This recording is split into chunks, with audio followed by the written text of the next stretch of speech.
Thank you all for coming. This is the Nashville SEO Meetup group, and we're happy to be here at the Emma Bistro in Nashville. We've moved locations. We had been over at Belmont University in a lecture hall. We're happy to be taking on the generosity of a local corporate client, Emma Email Marketing Solutions, providing us this great space. Tonight, we're going to be talking about the truth about SEO. Just very quickly, thank you for introducing yourselves tonight. My background story, 6 months before there was a Google, I'd started specializing in search engine optimization and digital marketing.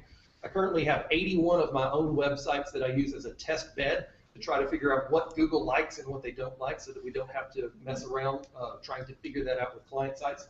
The largest of my personal sites got about 2.5 million visitors last year, so relatively active. I'm an adjunct professor at Belmont University where I teach a senior level marketing course. It's the Marketing 4450 course where we do kind of an overview of all things digital marketing.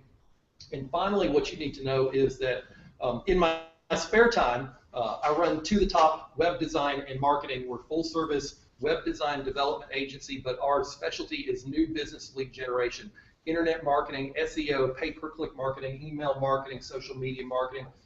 If there's something we can do for you, just let us know. So in addition to that, you know that I also run the Nashville SEO and Internet Marketing Meetup group where we get together the last Thursday night of every month.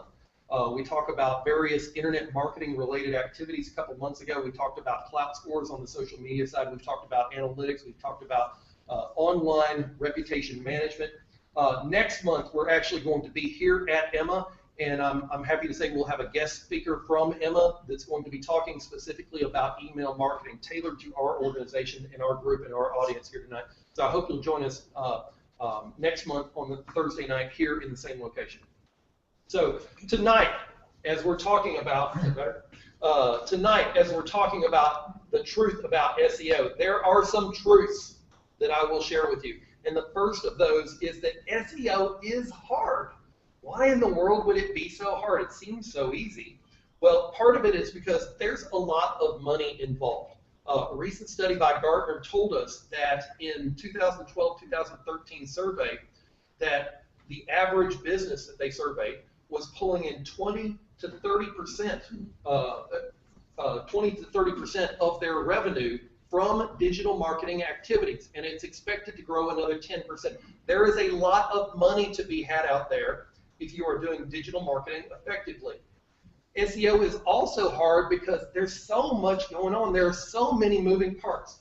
This chart right here, does anybody recognize this chart? Yeah.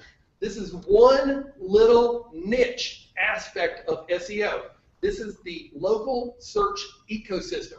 This is where data flows between different data providers so that when you Google something or you look up something on Bing and it shows up next to a map, this helps to coordinate that data that's out there. And this is just one little bitty aspect of what we do as part of SEO. There are so many moving parts to the puzzle that you have to have a focus or you have to have a partner that understands these things. SEO is also hard because things change, right? And you don't know exactly what has changed sometimes. How many of you guys have ever experienced this? You've been getting traffic to a website, and then that traffic went away, or it dropped, okay? So hopefully you at least at some point in time had some traffic to get, but if it dropped, why did it drop? And you have to play detective. You've got to figure out what is it that caused the issue with your traffic dropping. Was it because that you or somebody on your behalf had created some spammy links that Google noticed finally and they penalized you for? Was it because you did something, is it because you made a technical mistake, like you blocked the website with your robots.txt file? Was it because your website's been hacked and there's now malware on your site and Google refuses to display you as a listing? Is it because the content that was on your website that used to be ranking well, Google has decided that it is not high quality enough to deserve to be driving a lot of traffic to you? Is it because there was an algorithm change at Google and you got caught in it? Or was it because some of your competitors have just recently outworked you? Or was it a combination or all of the above? You've got to be the one figuring out, or sometimes you need to bring in professional help to figure out what's going on here? Something else that is the truth about SEO is it is necessary. Way back in the day, if you just built a website and you had some good content out there, you would rank for things. Well, part of that is because you were an early adopter of this interweb thing that was all the rage, a few years ago. But today, if all you do is you build a free site on GoDaddy or a free site on Wix and put some stuff out there, you're not going to be doing well enough. Just building a new website isn't enough anymore to get out ahead of the curve. The reason is because of something that we refer to as cumulative advantage. You've got competitors, you've got other websites out there that have been doing something for a long time. And if you're the new guy on the block, just because you think you should rank well is not good enough. So you've got to be doing something, and SEO is part of what you should be doing. We get this all the time. Oh, that SEO stuff, you guys do that? Great. Can you guarantee my rankings? What's my answer? No, because I don't control Google. We can guarantee our best efforts, but we can't guarantee rankings. We have people saying, you know what, we're launching a new something next week. Can you have us ranking #1 for widgets next week? No, we can get you ads by then, but we can't have organic search engines by then. Or how about this? I used to work with exclusively salons and spas for a few years, and I remember like yesterday, walked into a salon in Topeka, Kansas, and what they wanted to do, they thought they needed to rank #1 when somebody searched for hair. And their salon in Topeka, Kansas deserved to rank #1 on Google when people search for hair worldwide. Is that right? Well, you have a little discussion. But those are the types of things that a lot of people have misconceptions about what search engine optimization is for. You should also know this. SEO is right for views, and it has been over the last few years. Why? Because there's so much money at stake. And because there are a lot of technical aspects going on that it can be gained in the system. And so what we've seen a lot of in the past is what we refer to as black hat SEO. That's generally people that are implementing tactics that Google has said, don't do that, it's against the Google rules. Well, the reason people did them in the past is because they worked, and they were usually pretty cheap and scalable. And so individual websites or businesses might have tried some of these tactics because they didn't know better, they were ignorant of the guidelines, or in some cases even internet marketing professionals were ignorant of the guidelines. But Google has done a much better job of cracking down on those things for the past few years, and it just makes no sense to be trying to use black hat tactics unless you really understand the risk-reward opportunity. The risk is permanent penalization banned from Google. If you're prepared to do that, fire away.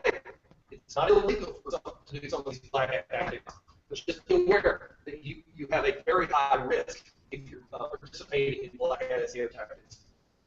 There's also something that we refer to as native SEO, and that's when you or somebody on your behalf try to apply black hat SEO tactics to a competitor site in order to take them down.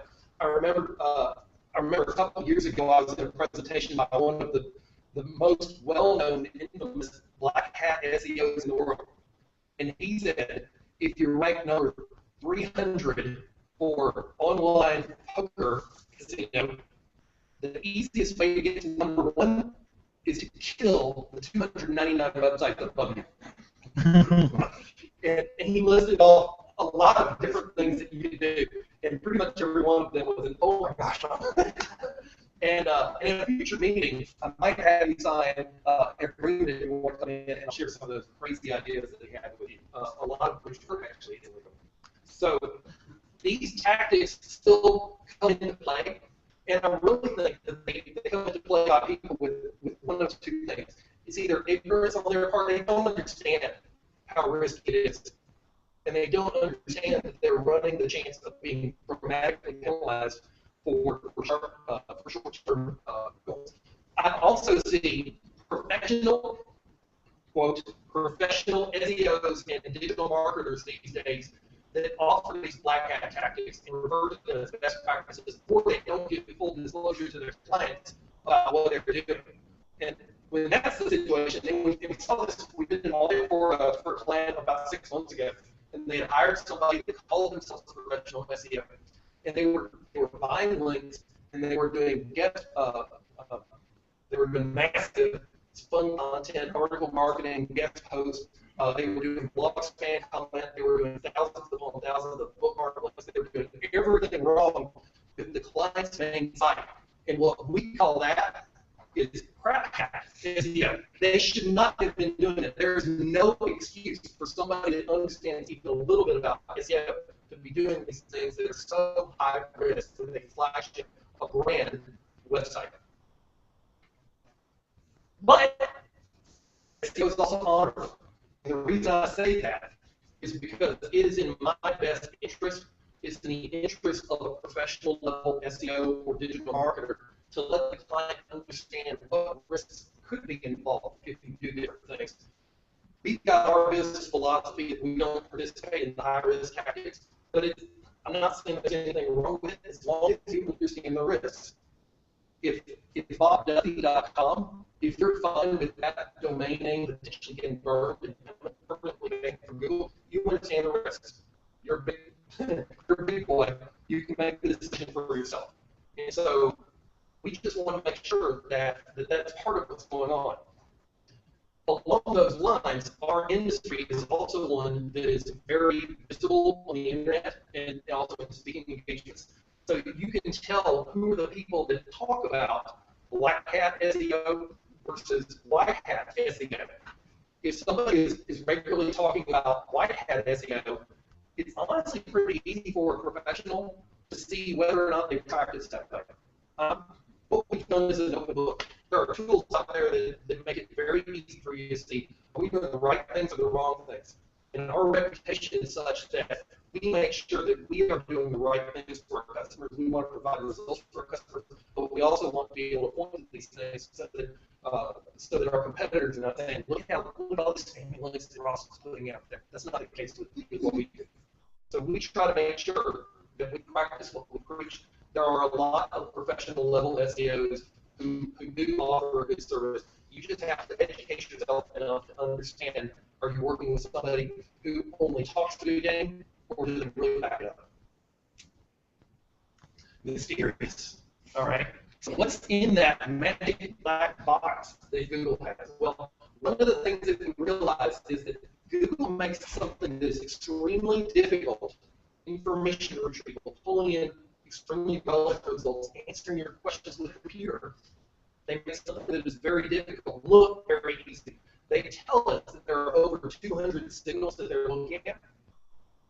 And the signals include all different types of things, the different parts of their algorithm. They look at impressions, they look at the quality of your content, they look at the demographics, they look at your geographic location, they look at your page rank, they look at your authority, they try to understand the relevancy on several different levels. All these come into play with, you type in plumber in Nashville, and bam, Google gives you plumbers in Nashville. And more often than not, it's exactly what you're looking for. And the only times when you really think about it is the few exceptions when you don't get your results. All right?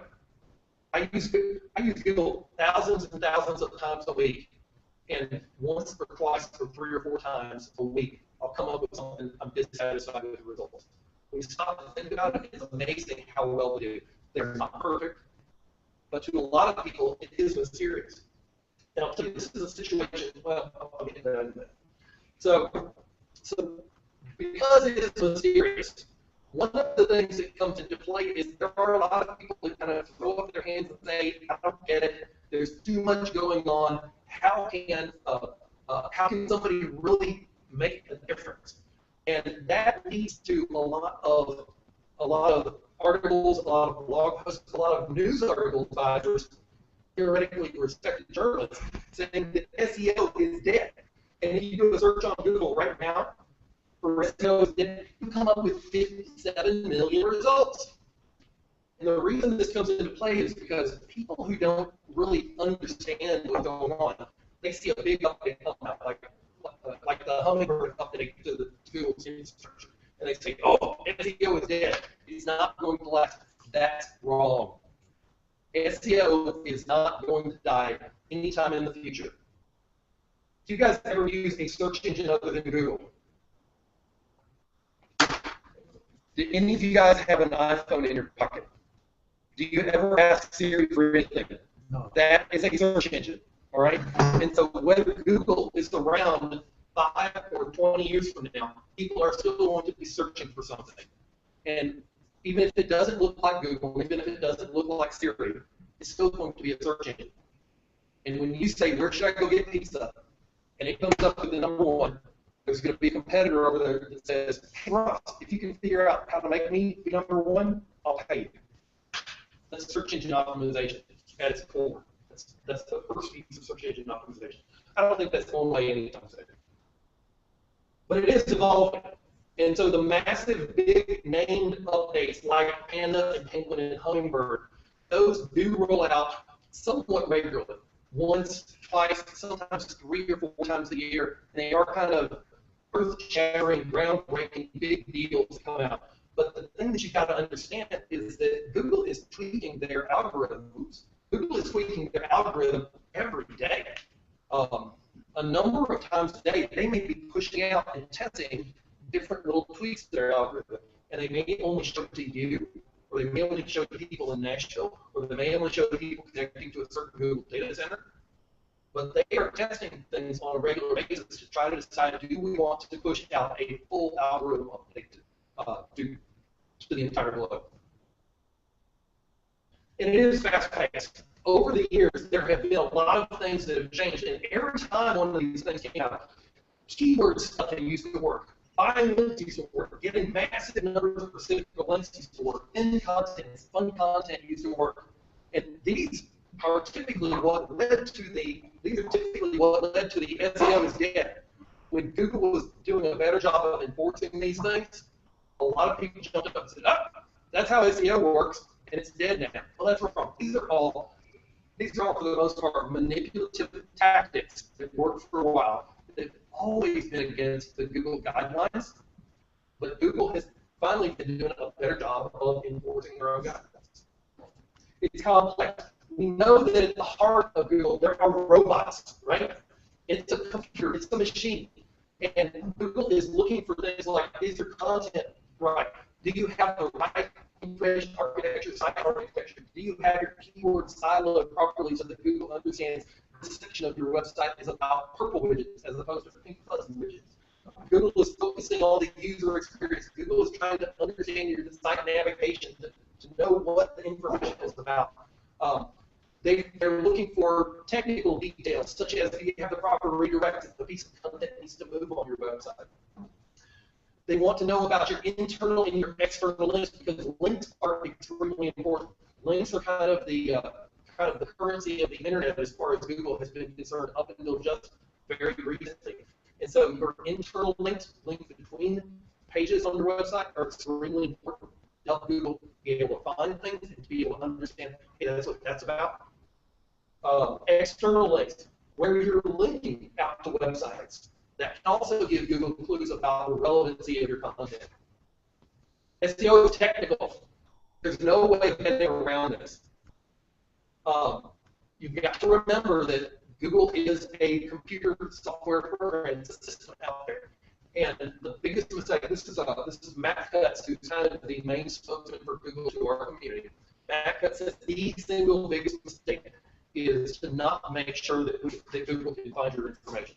You want to make sure that Google is not impeded when they're trying to view, to spider, to crawl, to index your information out there. And there are a lot of technical glitches that you need to make sure you dot your I's and cross your T's. Keep in mind that it's multi-device. We all know that people are using the computers in their pockets a lot more than they used to. We're moving to the point. Where we're using this for searching and finding information more than we are our traditional desktops and laptops. It's just going to continue. Google is recognizing that. It looks like they are starting to reward sites that are more mobile friendly than others. So if you haven't made sure that your website is mobile friendly, it's something that you really need to do it today or as soon as possible. Keep in mind that SEO is marketing. It's not just coming up with a couple of magic words and sticking them in slots in the code behind your pages. It really is understanding your clients, the personas of the people out there. The persona gets thrown around so much, and I just made, I just included it as well. But you've got to understand the people who you are serving with your website, and you've got to think about what are they looking for. How can I give them not just a good user experience, but how can I make them say, wow, that was great information. I want to share that with other people. That's the target that you're going for with the content and your website itself. Make it not just good, make it great. Spend some time understanding what you need to do.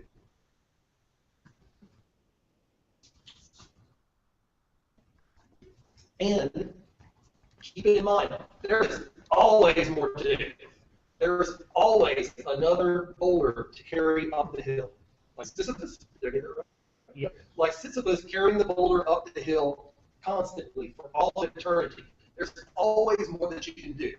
We start out with audits. You need to make sure that you got your sitemap in the right place. The content on your website, the blog posts that you're doing, making sure that you got high quality images on your website. There's always something more to do. Make sure that you're consistent with your social media posting, with your schedule. Make sure that you're consistent with your brand across social media. There's always something more that you can do.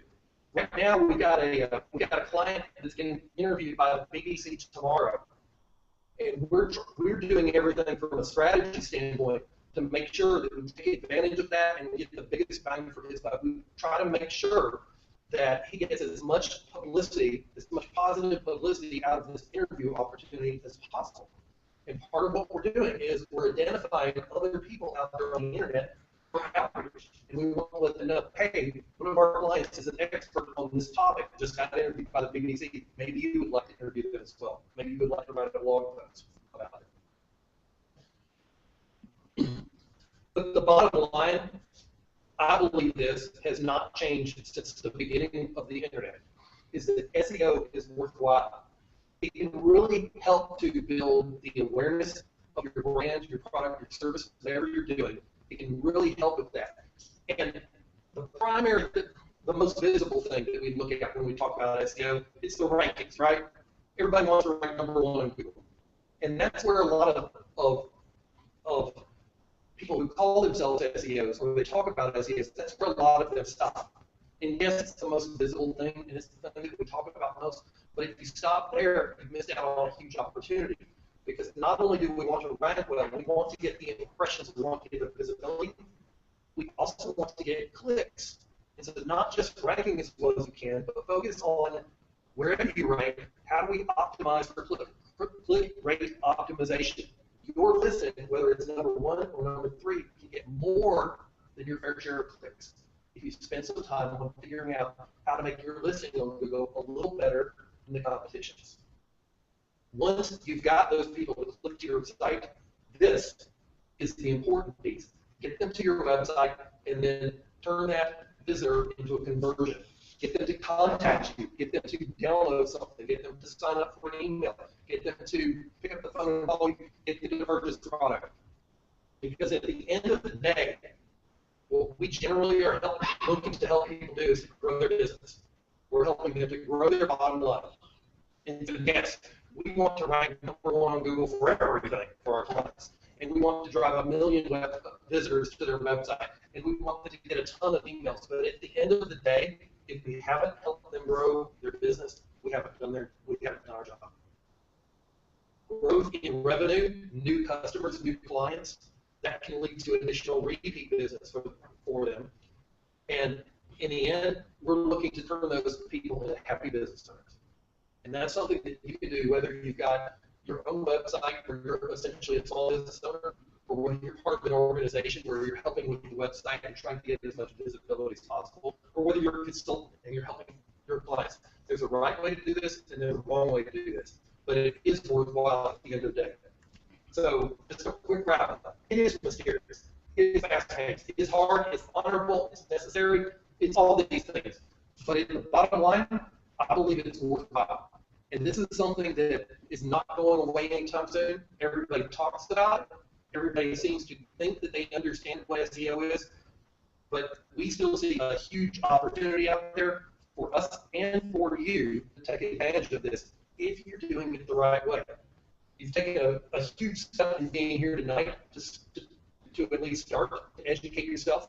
A lot of you guys are professionals and you do marketing as part of your full-time jobs. And that's great. You're continuing to learn more because none of us know everything out there. And so continuing to educate yourself on the right way to do things is the right thing to do.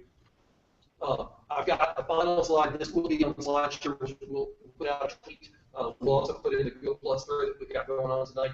A list of resources that can help you, whether you're just starting in the world of SEO, whether you're intermediate, or whether you're a professional. Some of these tools are things that we use on a regular basis. We just used this tool yesterday with our clients being interviewed on the BBC. So there's some excellent resources for beginners, intermediate, or advanced levels here. That these are the type of things that the tools and resources that we use pretty much every day to help our clients and our websites. That's all I've got for tonight. I do want to invite you here next month. We will be here in the bistro again. We will be specifically talking about email marketing. We'll have a guest speaker from Emma to help us understand the right way to either get started or to take it to the next level. If any of you guys, how many of you guys are doing email marketing right now? Great. And so this is the way that we absolutely need to continue to educate ourselves to take it to the next level. We're done with this part of the presentation. What I'd like to do, we actually ran through this, and I appreciate you guys doing this. If you've got a handful of questions, we'll take those now. What time did we end up into? We're moving along really quick. Good slide deck? Better slide deck than last month? So here's what I'd like to do. We'll take a couple of questions, but then we'll take about a 5 or 10 minute break. And since we do have some extra time, we'll take a couple or 3 websites. If you want to volunteer your website, it needs to be a website that you control, okay? But if you want to volunteer your website, we'll pull it up here and we'll do a 5 or 10 minute audit review of your website, give you some pointers specific to yours, and everybody else can learn as we're doing that. Fair enough? Good deal. You got any questions? Yes, or Dennis? Is there an easy way for a man like me to avoid being a victim of black hat SEO if I did work with someone? Is there any discernible way to discern? Sure. It starts with educating yourself just like this. To be aware that there are things that are black hat, there are things that are white hat, and sometimes people will talk the game of, oh, we only do white hat stuff, and then probably the easiest thing to do that is that we'll do on a regular basis is to take a look at how they generated backlinks. There's kind of 2 big categories for SEO traditionally.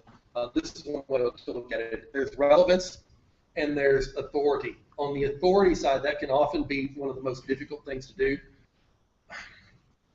Traditionally, the biggest piece of authority has been getting links from other websites. Okay? And that is one of the most abused areas as far as black hat SEO tactics go. There's a tool that we use. It's called OpenSiteExplorer.org. Is that on our resource list? OpenSiteExplorer.org, and it will allow you to look at the backlinks for any website. So, and you'll be able to tell if it's a plumber in Nashville. So here's what I do. If you're talking with a consultant, and they say, oh, we only do white hat SEO, ask them for several of their websites that they've worked on. They should be willing to at least give you a few references. Pop their reference websites into OpenSite Explorer. Take a look at the backlinks. If it's a plumber in Nashville's website and they've got links from from an Alaskan salmon fisherman's website, and they've got links from a Russian porn site, and they've got links from just horrible, poor quality websites and directories, then you might want to reconsider whether that's somebody you want to work with. And so using OpenSiteExplorer.org to take a look at the backlinks that they've built for somebody else is one of the good ways, quick and easy and free ways to take a look and see if they're actually practicing what they preach. Without being patronizing, that's the single most reason I attend your seminar. Is that right? You consistently emphasize doing it the right way, and I don't want to step in quicksand. The used car salesman and I have the same issue. I mean, there's a lot of people in our industries that do it the wrong way, and I want people to understand that there is a right way to do that. Thanks, Dennis. Yes, ma'am. Ross, quality images. Mm-hmm. Are you talking about the quality, the size of the image, the expertise in the image? All of the above, and Jeremy's actually our resident expert on that. I can deal with that. So when it comes to using your images, you want to use them strategically on several different levels. One, you do want to get HD photos as much as possible, but you also want to make sure that your design is responsive and can serve up a different size image when somebody pulls it up on a tablet versus a smartphone. If you've got an HD image and you're not responsive in your design, then somebody trying to access on their iPhone is going to have a really bad time. So there's that piece of it, the technical side. There's also, you don't want to use stock photos that don't make any sense. You know, you can purchase a Shutterstock account and get really bad stock photography. Or you could take a step outside and take a picture of the beautiful Nashville skyline and show some local proof that you're a local business in PR in Nashville.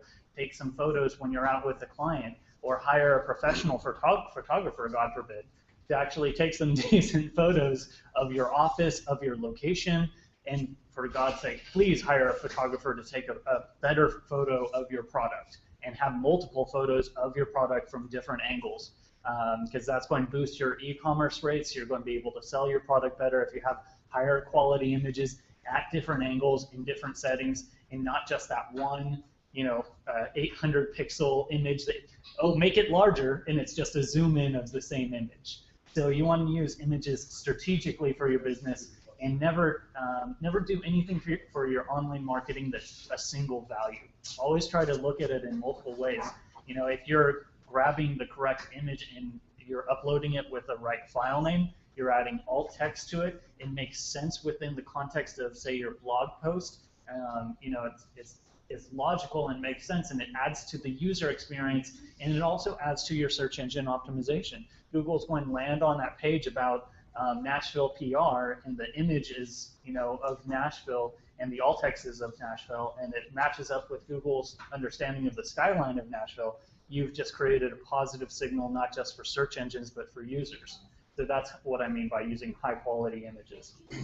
Jeremy, I also heard something interesting.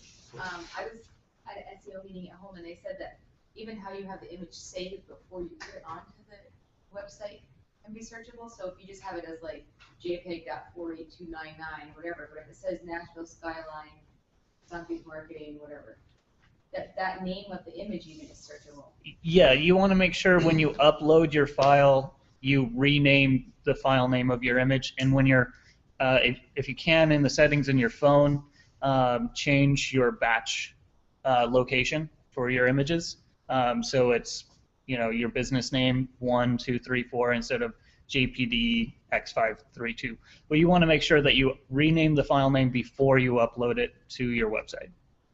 Hey, if you're interested in having us take a look at your website after the break, we've got a Google Plus thread, and I would like you to put the link, your URL, your web address, in this Google Plus thread. Here's a link shortener that can take you right there. It's bit.ly/truthaboutSEO Hangout. So if you do that on your phone or on your tablet or on your laptop, bit.ly/truthaboutSEO Hangout, that'll take you directly to the Google Plus thread. If you will drop your link in there, we'll take a look at a couple or three different websites tonight, and we'll do that. Another question or two? Sherry.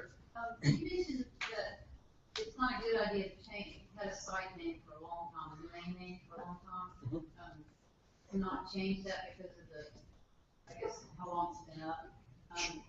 So for the sake of SEO, I've purchased the same name but with photography added onto it. Okay. Because it wasn't available originally on my site. Okay. Should you do a redirect from that, or does it matter? Does redirect really do anything? Okay, so domain names are less important than they have been in the past. Okay, from an SEO value, it would still be great to have a short .com that matches your business, that does include a keyword like photography or something like that. But there's a lot of competing issues that you're looking at. Back in the day, cheap Viagra buy here now.com would help you rank well for stuff like that.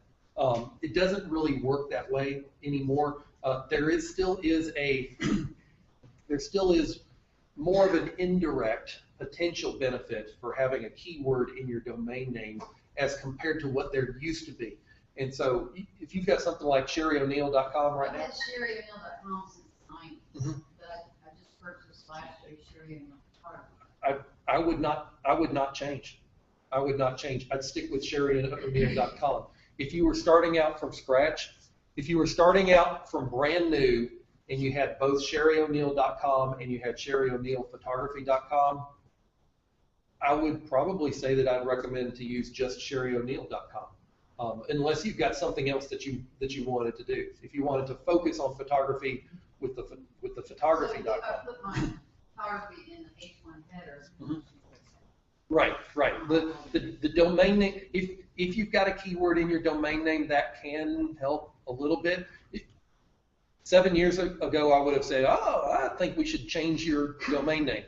But today, I would not change from SherryO'Neil.com. So having SherryO'Neil.com, does that even benefit me at all if I have that name to redirect that goes to SherryO'Neil.com? No, there's not going to be any SEO benefit of you having SherryO'NeilPhotography.com and it pointing to SherryO'Neil.com.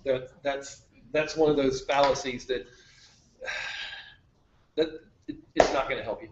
So, anything else? Or let's go ahead and take a 5 or 10 minute break. If you've got a website that you want us to take a look at, pop over to the Google Plus thread, and we'll be happy to take a look at a couple or 3 others. Great learning opportunity. I hope you guys all can stay for that. Thanks a lot. And don't forget, tonight's Monday, but we always do this the last Thursday night of the month. So next month we'll be back on our regular last Thursday night of the month schedule here at Emma. Good? Yeah. Okay. You still running or? Yeah, I didn't know if you want me to run that. You want me to keep running? No, let's say that we're done. Do you want to wrap it up? Hey guys, I appreciate you being on with this. This was one of our first attempts at Google Hangouts on air, and we'll try to do this every month, and we'll try to keep getting better. Thanks for watching.